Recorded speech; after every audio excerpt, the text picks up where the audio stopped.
Hi guys, and welcome to my backyard vinyl and Rust-Oleum project.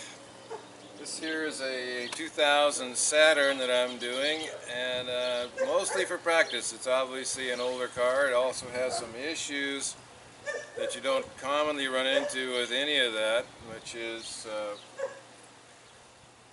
it's a plastic car, and you don't normally think about putting vinyl on plastic, but it seemed to be working out. And I can introduce you to my co-host here, the dogs, but that's part of the backyard issue. Sorry for the interference.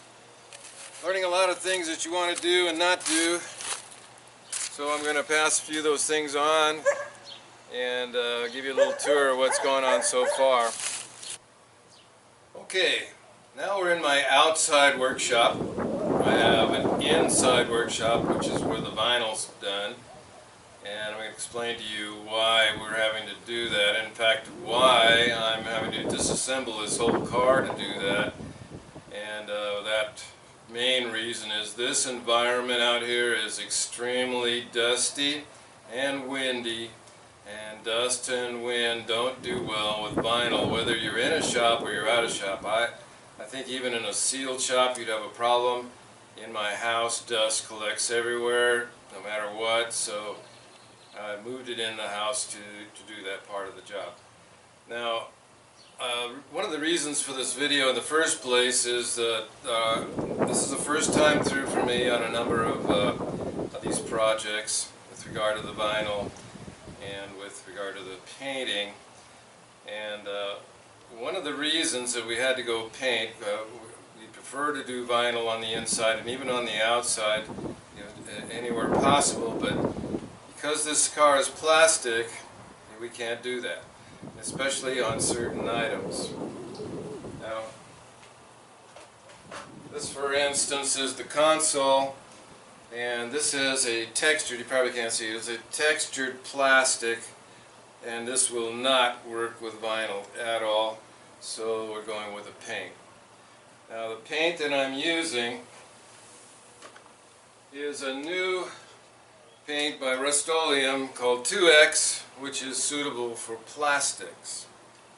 Now here's my first do not ever do lesson with regard to Rust-Oleum products or most any spray paint products. Never ever clean the item you're painting with lacquer thinner,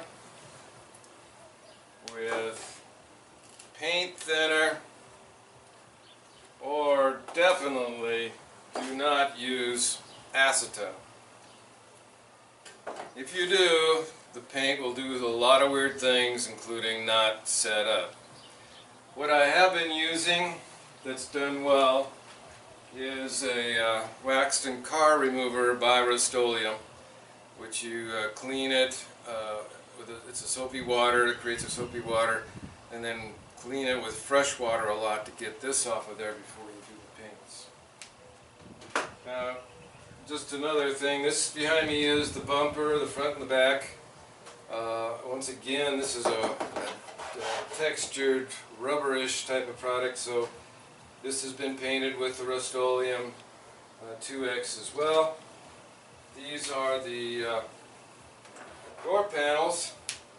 I started out actually trying the Duplicolor paints for fabrics, but it works well for this as well. It's kind of a plastic fabric. It's not really a fabric, but it does well on certain things as well. It does not do well with certain fabrics. This here is my one of the seats.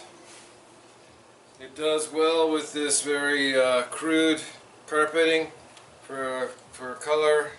It does not do well with this type of carpeting or upholstery. So I'm going to have to get that part probably done by a professional.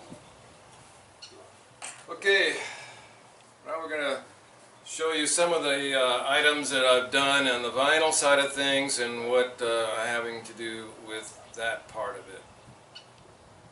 Now we're in the inside area where I'm doing most of the vinyl. And one of the issues with this particular car, which I hope nobody has to run into if they're doing something newer, is just about every section of this panel had scratches, dings, all assortments of dents and things in the materials that had to be patched. And to do that, I decided to remove all the panels. I also wanted to do a complete wraparound with the idea that maybe this will be a little more permanent and it'll keep the vinyl on a little bit better. I'm going with a chrome on the body, a carbon fiber on the hood and on the trunk, and then a black on the roof. And of course, another issue is temperatures when you're doing this. One thing I will say right now on my second caution is chrome is extremely sensitive. You do not want to use a heat gun on this. By the way, this is vivid vinyl. Do not use a heat gun on chrome because it will pale. I'm showing you the heat gun I have. This one, even on a low setting, which is good enough and works very well at that setting, but if you put a heat gun on this chrome, it'll actually turn it and then stretch it. It'll turn it a whitish color. You lose the contrast. The good thing about it is that it's very flexible anyway, so you don't really have to use a heat gun in most situations. We'll talk about that a little bit more. Another thing is the resets and bubbles. Now, most of the videos you're going to see don't talk about that as much as they probably should. This is not a high-end vinyl. I would not call this a high-end vinyl. There's probably better vinyls, but it does do the job. You just have to be a lot more careful with it. At the moment, I'm storing some of the panels that I've already done here in the living room or in the work area living room. And for instance, this is the rear driver's side door panel. Each one of these that I'm doing is coming out as a different lesson, and I'm going to show you. I've done the driver's side of the car, and then we're going to do the passenger side, and I'll show you some of the issues that I'm facing as I do that.